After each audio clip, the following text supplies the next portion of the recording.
नमस्कार दोस्तों, कैसे हैं आप सब। उम्मीद करता हूं कि आप सब अच्छे होंगे।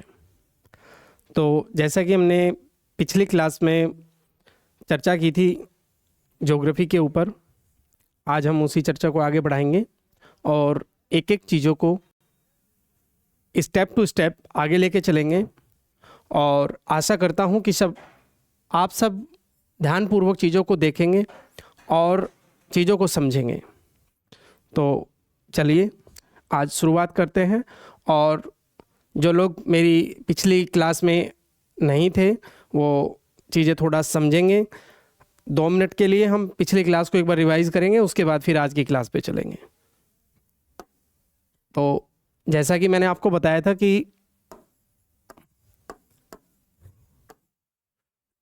जियोग्राफी वर्ड 2 शब्दों से मिलके बना है, जिसमें जियो और दूसरा ग्राफी। जियो और ग्राफी, जियो और ग्राफी। ग्राफी वर्ड चूंकि ग्रीक भाषा का शब्द है और ये ग्राफिया से बना है, जिसका अर्थ होता है डिस्क्रिप्शन। और डिस्क्रिप्शन का मीनिंग मतलब होता है वर्णन करना। किसी भी चीज़ का वर्णन करने का मतलब क्या होता है? डिस्क्रिप्शन देना। तो इससे हम क्या समझते हैं कि यहाँ ज्योग्राफी का मतलब क्या हुआ कि डिस्क्रिप्शन ऑफ अर्थ। जियो का मीन्स क्या होता है? अर्थ। यानी कि जियो कहीं भी आएगा तो उसका मतलब आपको क्या समझना है कि इसका मतलब अर्थ से है। जियो का मतलब अर्थ से है। जैसे मैंने आपको पिछली क्लास में बताया कि जियोलॉजी और लॉजी भी क्या है? लॉजी ग्रीक भाषा का वर्ड है और कहीं से बना है? लोगोस से बना है। और लोगोस मीन्स स्टडी ऑफ, यानी कि अध्ययन करेंगे। जियो, जियो यानी अर्थ, यानी कि जियो स्टडी ऑफ अर्थ क्या है? जियोलॉजी। लेकिन ज्योग्राफी और जियोलॉजी में क्या अंतर बताया था मैंने कि जियोलॉजी ये बताता है कि पृथ्वी किससे और कैसे बनी, और ज्योग्राफी पृथ्वी का स्वरूप कैसा है और मानव और पर्यावरण का जो अंतर संबंध है वो क्या बताता है? ज्योग्राफी। एक चीज और जो आम भाषा में आप सभी लोग देखते हैं वो क्या है कि जब हम बच्चे के लिए मार्केट में ज्योमेट्री बॉक्स लेने जाते हैं तो यहां जियो का मतलब और जियोमेट्री, हम सब मार्केट में जाके कहते हैं कि एक ज्योमेट्री बॉक्स दे दो। इसका मतलब क्या हुआ कि जियो मीन्स अर्थ और मैट्री ग्रीक भाषा के मेट्रोन वर्ड से बना है। और मेट्रोन मीन्स होता है मेजर, अर्थात किसी वस्तु की माप, मेजरमेंट, मापन करना।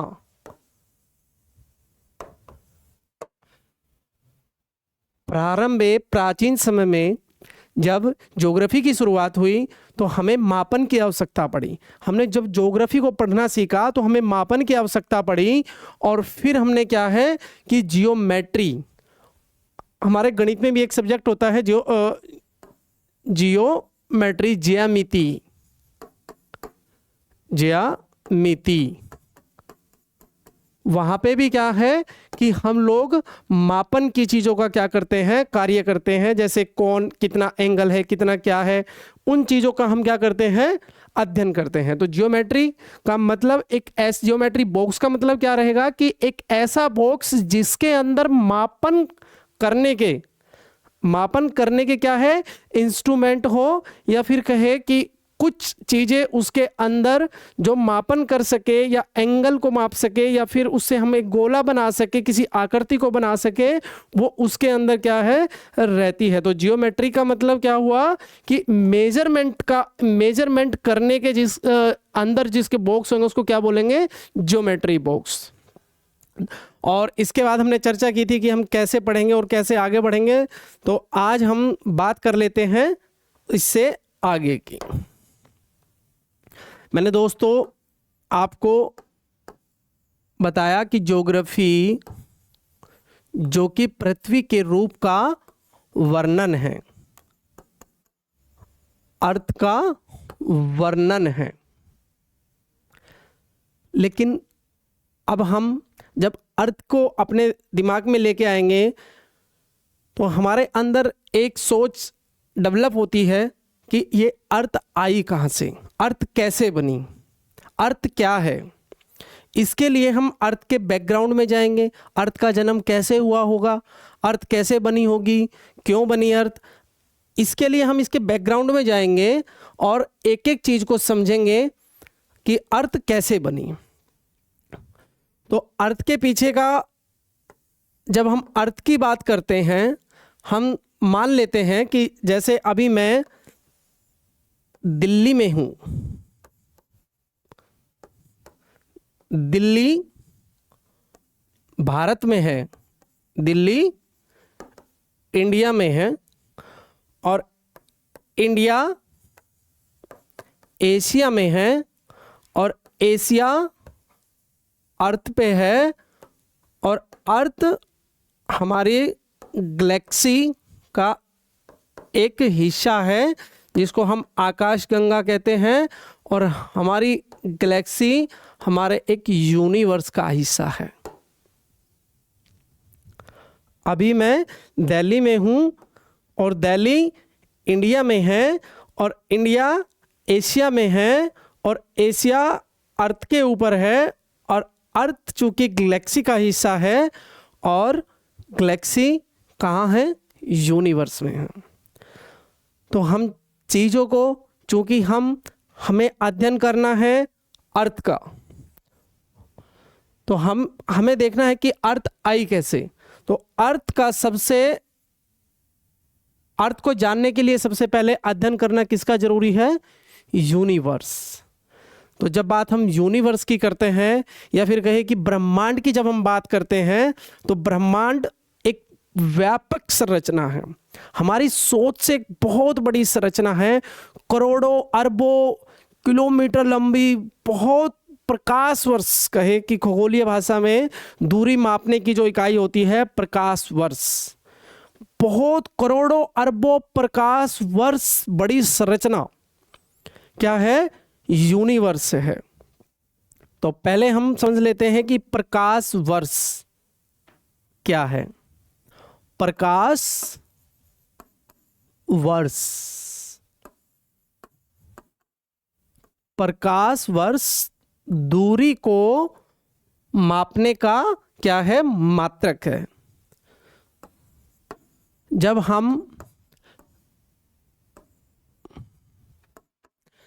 हम लंबी दूरियों को मापते हैं तो हम उनको किस में मापते हैं, खगोलीय दूरी, एक ग्रह से दूसरे ग्रह के बीच की दूरी, तो हम उसको किस में मापते हैं, प्रकाश वर्ष में।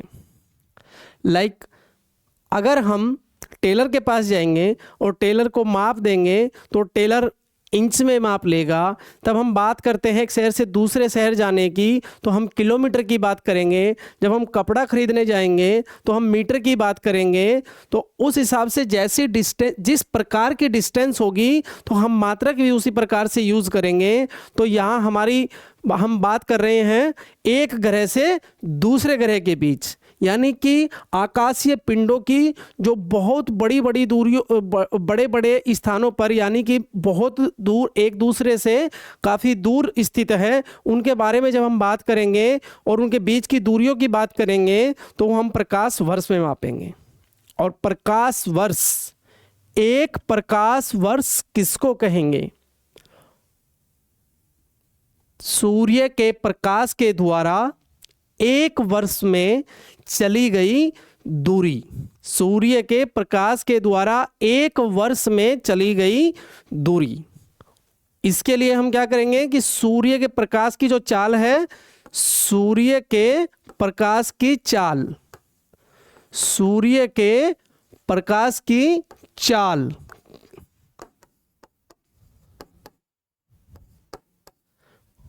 दोस्तों 3 गुना 10 की पावर 8 मीटर प्रति सेकंड। जो नए हैं वो इसको याद कर ले, और जो जिनको पता है वो प्रकाश वर्ष समझेंगे। तो 3 गुने 10 की पावर 8 मीटर प्रति सेकंड, यानी कि 1 सेकंड में 3 गुने 10 की पावर 8 और 60 सेकंड में, यानी कि 1 मिनट में ये दूरी जाएगा और 1 घंटे में ये दूरी जाएगा और 24 घंटे में ये और 365 दिन में ये वाली दूरी क्या होगी दोस्तों? एक प्रकाश वर्ष होगी। ये वाली दूरी क्या होगी दोस्तों? एक प्रकाश वर्ष, यानी कि प्रकाश के द्वारा एक वर्ष में चली गई दूरी क्या है? प्रकाश वर्ष।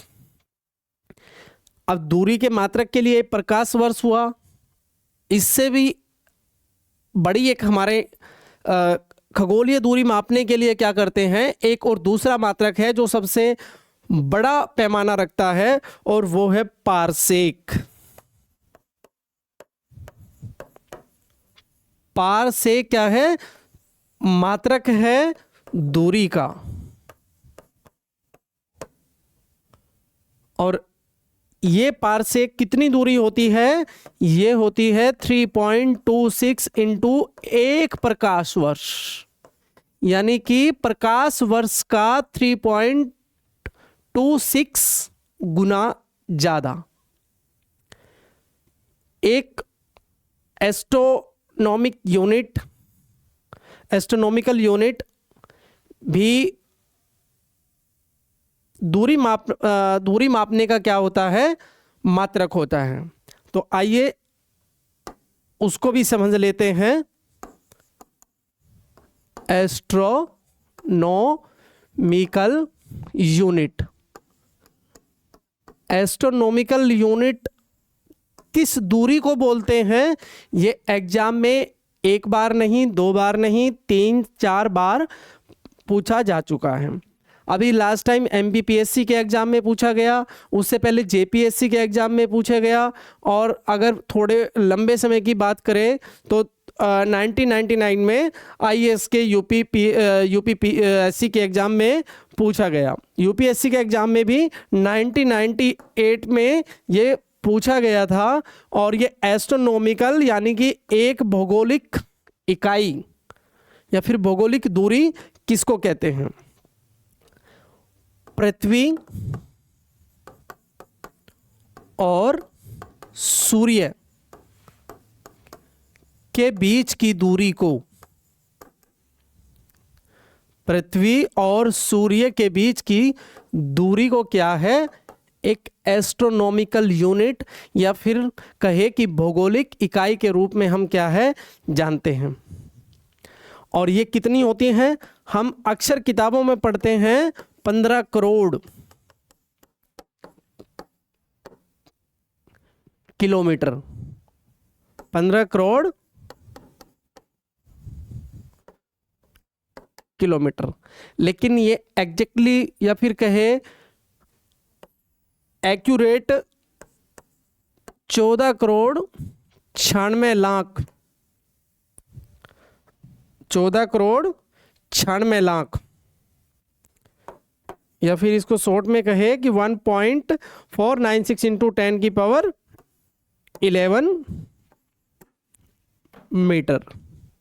और अगर हम इसी को मील में कहे तो ये 93 मिलियन मील, 93 मिलियन मील क्या होगा? एक एस्ट्रोनॉमिकल यूनिट के बराबर होगा। तो आइए अब हम चालू करते हैं उस विषय को जिस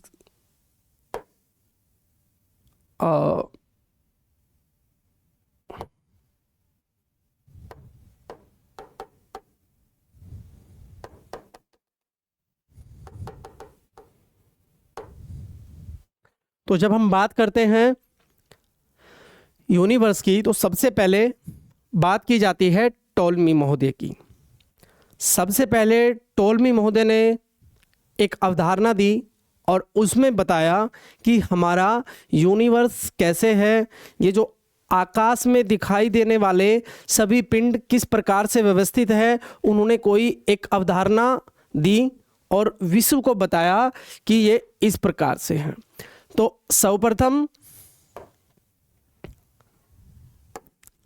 सर्वप्रथम मिस्र यूनानी खगोल शास्त्री एस्ट्रोनॉट कैलिडियस टॉलमी ने जियोसेंट्रिक अवधारणा का प्रतिपादन किया। जियोसेंट्रिक ये कब किया? 140 ईस्वी में। और दुनिया को बताया कि जियोसेंट्रिक, जैसा कि मैंने तुम्हें पहले ही बताया कि जियो मीन्स जियो कहीं भी आएगा उसका मतलब अर्थ, और सेंट्रिक सेंटर। तो टोलमी महोदय ने बताया कि अर्थ इस पूरे यूनिवर्स के सेंटर में है, यानी कि बीच में है, और बाकी जितने भी आकाशीय पिंड है वो सभी के सभी क्या है? अर्थ के चक्कर लगा रहे हैं। ये किसने बताया? टोलमी महोदय ने।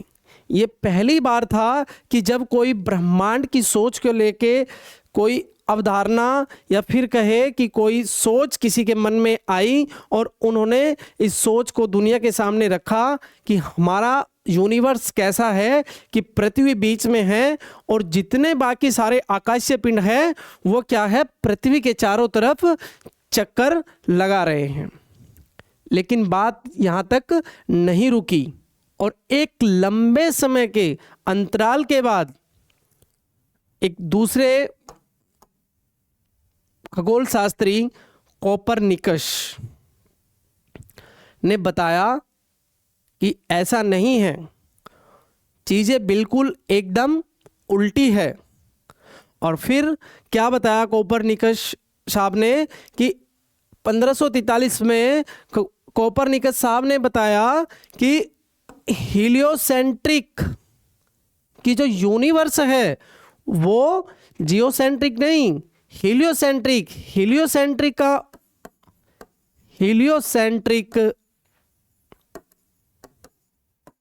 हीलियोसेंट्रिक का मतलब सूर्य, सन कहां पे है? सेंटर में। और जब कोपरनिकस साहब ने ये अवधारणा दी, ये कॉन्सेप्ट दिया और दुनिया को बताया कि सूर्य बीच में है, तो इस बात का विरोध पूरी दुनिया के अंदर फैल गया और बहुत सारे चर्च के पादरी, उनको लगा कि ये तो एकदम उल्टा बोल रहे हैं और उन्होंने निकोलस को चुनौती दी कि अगर आपने इस तरह का कोई चीज़ दोबारा बोली तो आपकी खैर नहीं है। अब निकोलस साहब डर गए और निकोलस साहब चुप अपने घर पे क्या था? बैठ गए। अब बात यहाँ तक नहीं रुकी, लेकिन निकोलस साहब ने पहली बार बताया कि पृथ्वी नहीं, सूर्य ब्रह्मांड के केंद्र में है और बाकी जितने सारे पिंड है वो क्या है? सूर्य के चारों तरफ चक्कर लगा रहे हैं। किसके तरफ? सूर्य के। इसके बाद फिर आगे बात बढ़ी और इसके बाद फिर हमारे विलियम हर्शेल, उन्होंने दूरबीन की सहायता से दुनिया को बताया कि हमारे सौर मंडल में आकाश गंगा जो है वो एक अंश मात्र है और इस प्रकार के असंख्य सौर मंडल ब्रह्मांड में विद्वान हैं। अभी बात कहाँ तक सीमित थी? पृथ्वी और सूर्य तक। लेकिन फिर विलियम हर्शेल ने 1805 में दुनिया को बताया और ये बताया कि पृथ्वी और सूर्य नहीं, पृथ्वी, सूर्य और बाकी ग्रह जिस आकाश गंगा के अंदर आते हैं उस तरह की अरबों आकाश गंगाएं क्या है? ब्रह्मांड में उपस्थित है। अब ये चीज और बड़ी हो गई। इसके बाद एडविन पी हब्बल साहब आए और उन्होंने दुनिया को बताया कि ब्रह्मांड कितना बड़ा है। और जैसा कि हम सोचते हैं और देखते हैं, रात को कभी लेट के देखते हैं कि इतने सारे तारे हैं और इतना सब कुछ, और ऐसे लगता है कि ये तो बहुत बड़ी विशाल संरचना है। लेकिन ये संरचना उस सोच से कहीं बहुत ज़्यादा बड़ी है। ऐसी हमारी सोच करोड़ों बार मिले उस सोच से भी बड़ी है। और वो कैसे है?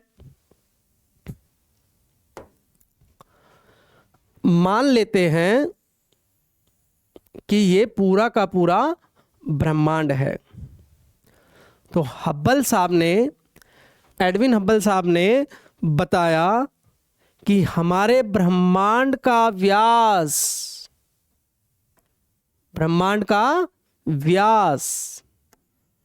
250 करोड़ प्रकाश वर्ष है।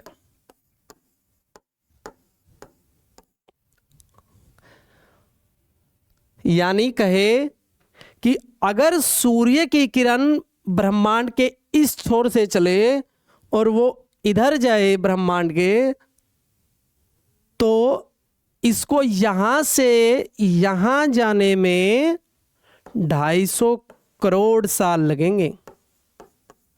ये किसने बताया?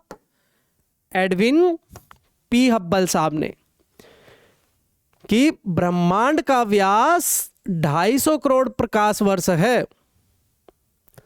250 करोड़ प्रकाश वर्ष यानी ब्रह्मांड के एक छोर से और दूसरे छोर पर जाने के लिए कितने साल लगेंगे प्रकाश को? 250 करोड़। जो प्रकाश 8 मिनट 22 सेकंड में लगभग 15 करोड़ किलोमीटर की दूरी 8 मिनट 22 सेकंड में तय करके कहां पहुंचता है? सूर्य का प्रकाश पृथ्वी पर पहुंच जाता है। उसको ब्रह्मांड को अगर वो क्रॉस करे तो लगभग कितने साल लगेंगे? 250 करोड़ वर्ष। तो इस बात से आप अनुमान लगाइए, अंदाजा लगाइए कि ब्रह्मांड की जो संरचना है वो अपने आप में कितनी व्यापक है। चलिए, इसके बाद अब ब्रह्मांड की उत्पत्ति को लेकर इन लोगों ने अलग अलग तरह की अपनी अवधारणाएं दी और संसार को बताया कि ब्रह्मांड इस तरह का है और ब्रह्मांड इस तरह का है। लगभग एक लंबे अंतराल के बाद आधुनिकता के युग में कुछ अवधारणाएं, प्रमाणिक अवधारणाएं, जिनके पीछे कुछ प्रमाण दिए गए, निकलकर सामने आई और हमने उन अवधारणाओं का अध्ययन किया और उसमें से सबसे प्रमाणिक अवधारणा को पाया बिग बैंग थ्योरी, जो जॉर्ज लेमेत्रे के द्वारा दी गई।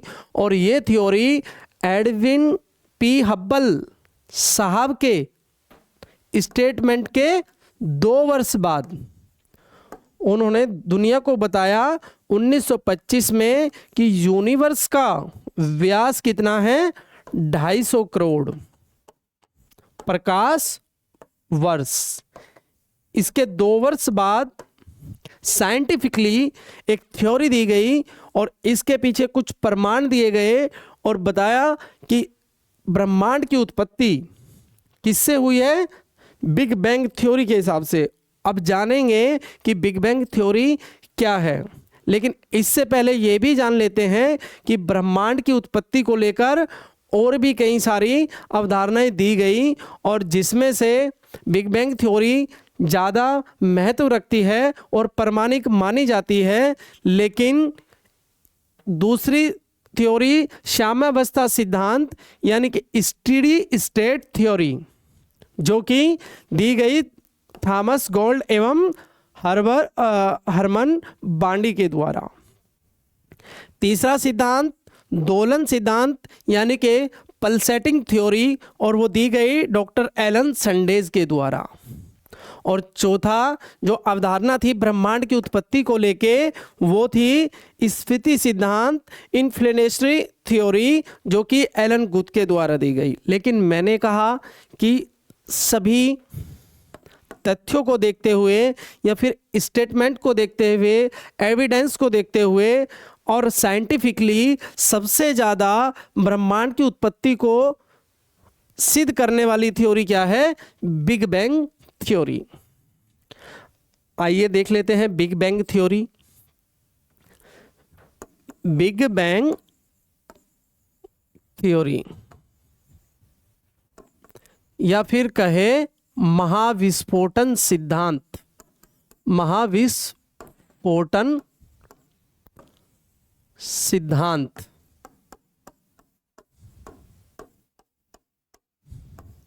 ये महाविस्फोटन सिद्धांत जो जॉर्ज लेमेत्रे द्वारा दिया गया, और ये कब दिया गया? 1927 में। ये वास्तव में था क्या? जॉर्ज लेमेत्रे साहब ने बताया कि आज से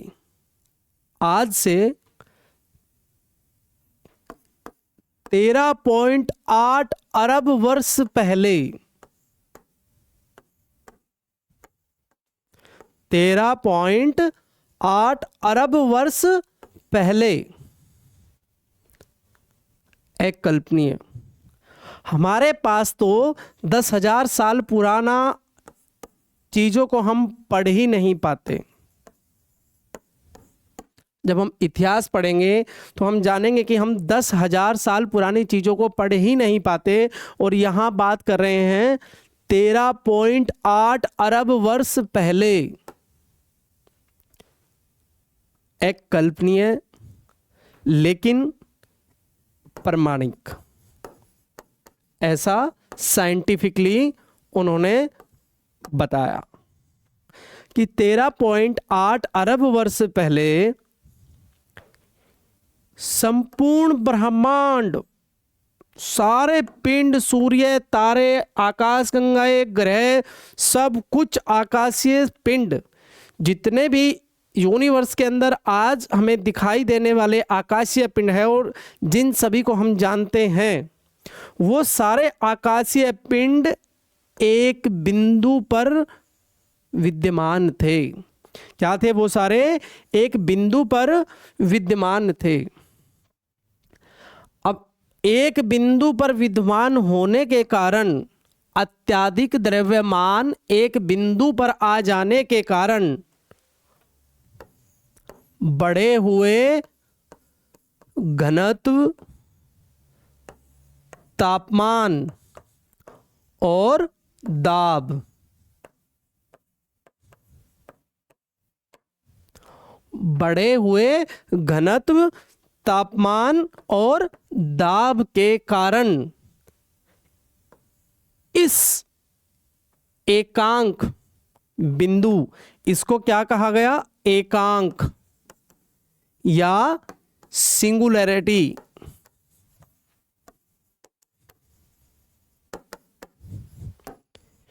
इस एकांक बिंदु में संपूर्ण द्रव्यमान इकट्ठा होने के कारण, अत्यधिक घनत्व और तापमान और दाब के कारण क्या हुआ? एक बहुत भयंकर विस्फोट हुआ। एक बहुत भयंकर विस्फोट हुआ, और उस विस्फोट के होने के 1.43 सेकंड के बाद, 1.43 सेकंड के बाद आज हमें अपनी आंखों से दिखाई देने वाले और नहीं दिखाई देने वाले, जिनको हम सिर्फ पढ़ते हैं, उस संपूर्ण ब्रह्मांड का उद्भव हुआ 1.43 सेकंड लेटर आफ्टर दिस।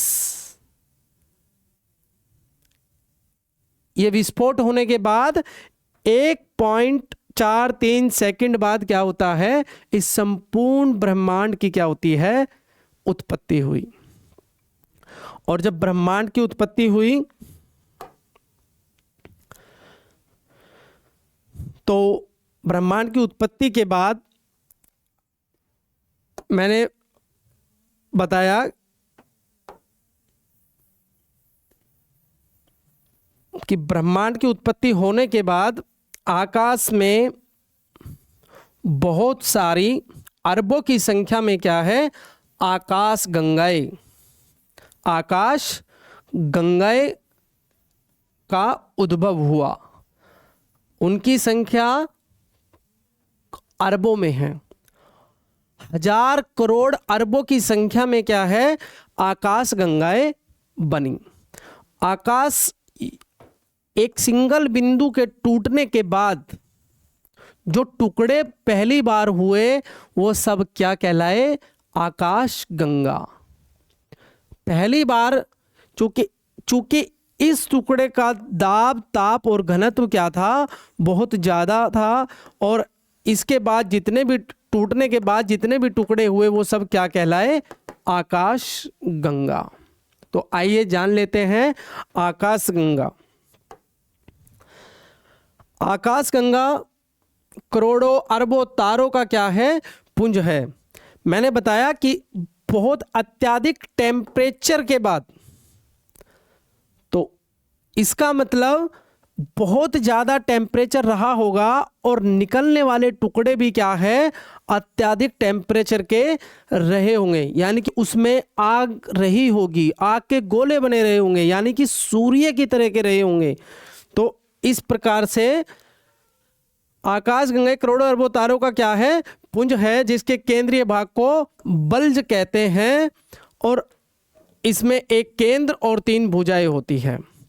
आकाश गंगा के केंद्रीय भाग को क्या कहते हैं, बल्ज कहते हैं, और ये वही भाग है जिसमें तारों का संकेंद्रण अधिक होता है।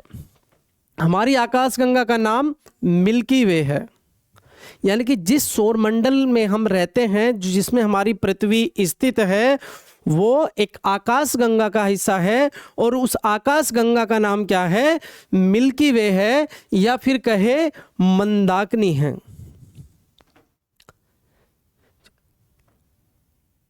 जिससे सूर्य, पृथ्वी ग्रह और उपग्रह अवस्थित है, जिसमें हमारा सूर्य, बाकी ग्रह, उपग्रह और हमारी पृथ्वी किसमें उपस्थित है, हमारी आकाश गंगा, जिसका नाम मिल्की वे या फिर कहे मंदाकिनी है। हमारी आकाश गंगा के सबसे नज़दीक दूसरी आकाश गंगा एंड्रोमेडा है। हमारी आकाश गंगा जिसका नाम मिल्की वे है या फिर कहे कि मंदाकिनी है, उसके सबसे नज़दीक वाली आकाश गंगा कौन सी है, एंड्रोमेडा है, जिसे हम मेसियर 31 या M31 के नाम से भी क्या है, जानते हैं। और यह आकार में मिल्की वे यानी कि हमारी आकाश गंगा से क्या है, काफ़ी बड़ी है। तो हमारी आकाश गंगा कौन सी है, मिल्की वे, और इसको हिंदी में हम क्या कहते हैं, मंदाकिनी। हमारी आकाश गंगा कहाँ से आई, प्राचीन समय में, यानी कि प्राचीन का मतलब जो मैंने बताया 13.8 अरब वर्ष पहले संपूर्ण द्रव्यमान एक बिंदु पर था, और जब उसमें विस्फोट हुआ अत्यधिक दाब, ताप, घनत्व के कारण, तो संपूर्ण सृष्टि ब्रह्मांड की उत्पत्ति हुई, और वो जो टुकड़े सर्वप्रथम टूटे वो क्या कहलाए, आकाश गंगा कहलाए। उनमें से एक टुकड़ा जिसके अंदर पृथ्वी, सूर्य और बाकी ग्रह है, वो क्या है, मिल्की वे है, और उसको हम मिल्की वे या फिर क्या कहते हैं, मंदाकिनी कहते हैं।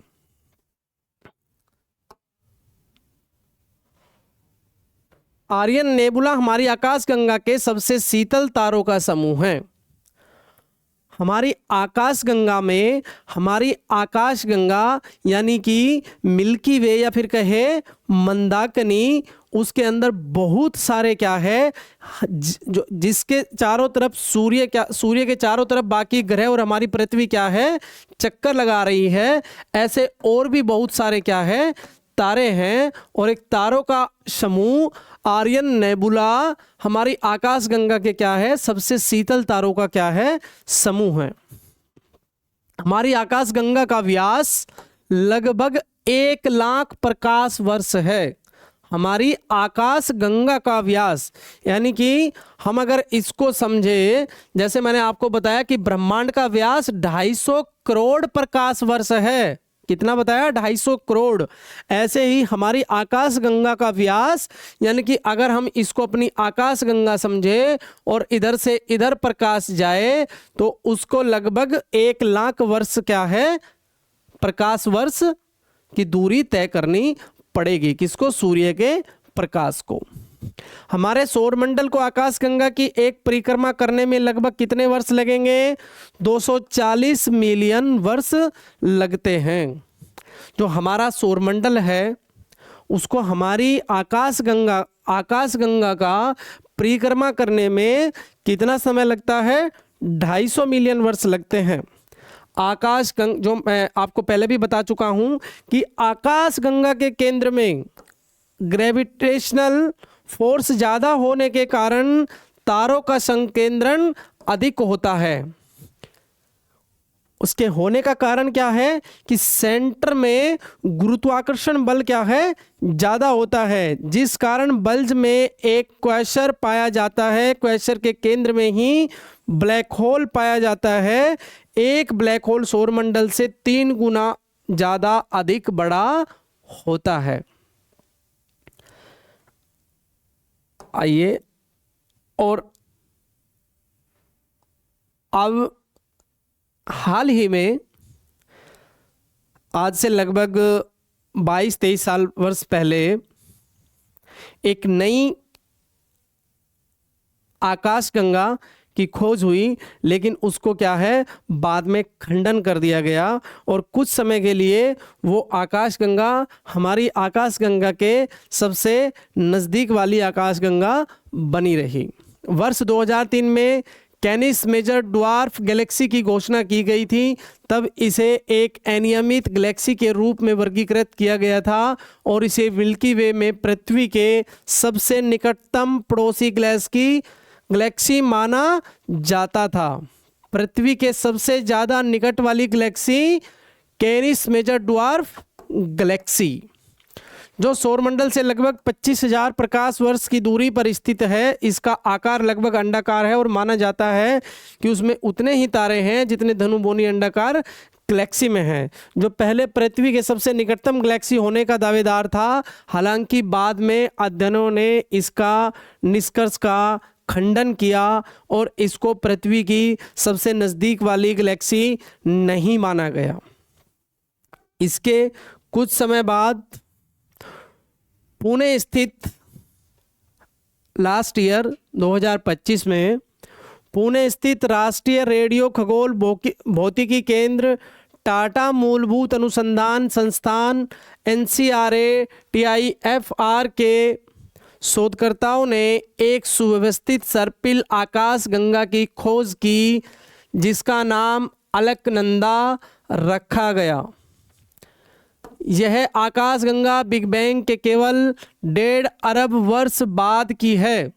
1.5 अरब वर्ष बाद की, यानी कि जब हमारी आकाशगंगा बनी, पहली बार विस्फोट हुआ, यानी कि 13.8 अरब वर्ष पहले, और इसके बाद 1.5 अरब वर्ष बाद, यानी कि अगर हम कहें कि आज से लगभग 11.5 अरब वर्ष पहले कि ये आकाशगंगा है, जिसकी खोज पुणे स्थित NCRA-TIFR द्वारा की गई।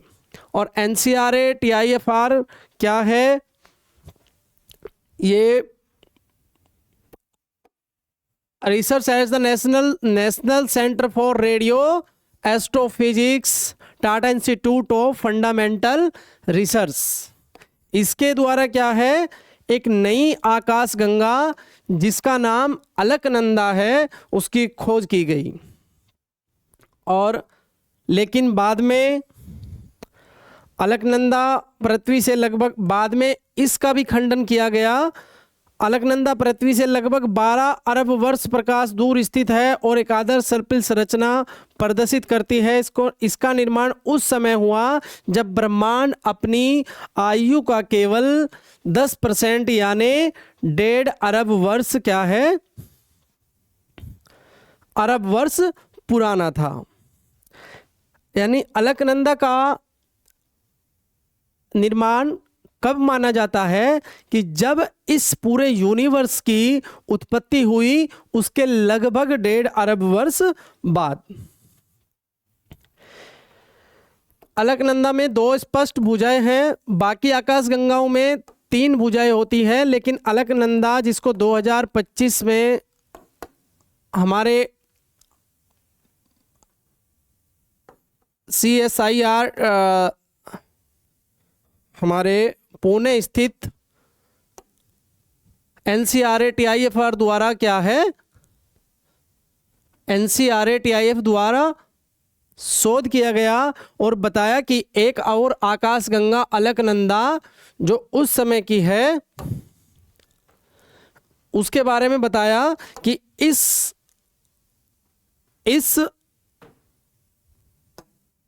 वाली आकाशगंगा में क्या है, 2 भुजाएं हैं और एक चमकीला केंद्रीय उभार है जो आश्चर्यजनक रूप से जो आकाशगंगा के समान दिखता है। इसका नाम हिमालय नदी अलकनंदा के नाम पर रखा गया और जिसे मंदाकिनी नदी की बहन सिस्टर ऑफ मंदाकिनी, जो मंदाकिनी जो हमारी क्या है गैलेक्सी है मिल्की वे, उसका हिंदी में नाम क्या है मंदाकिनी, उसकी बहन के रूप में क्या है इसको देखा गया।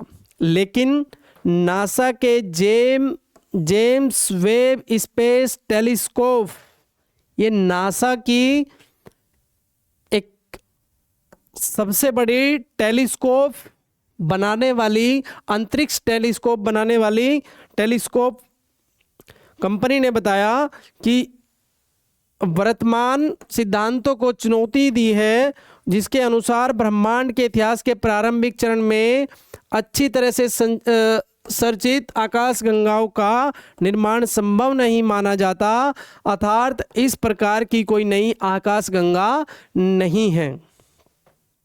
ये जेम्स वेब स्पेस टेलीस्कोप ये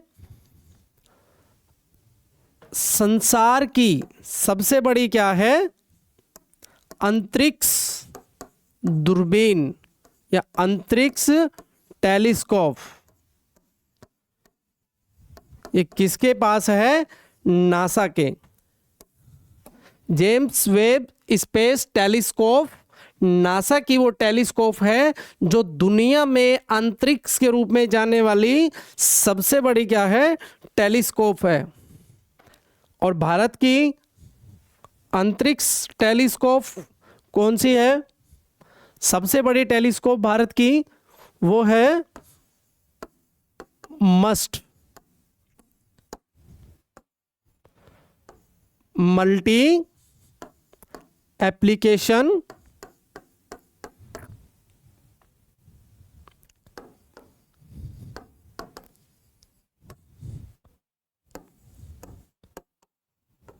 सोलर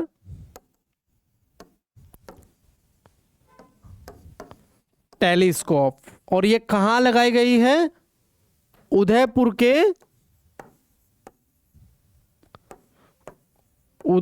के फतेह सागर में।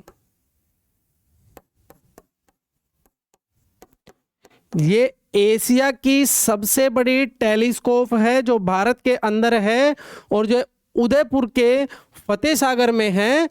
ये टेलीस्कोप भारत के पास है और ये एशिया की सबसे बड़ी क्या है टेलीस्कोप है। तो आज हम यहीं तक रखेंगे और कल बात करेंगे आकाशगंगा के बाद सूर्य।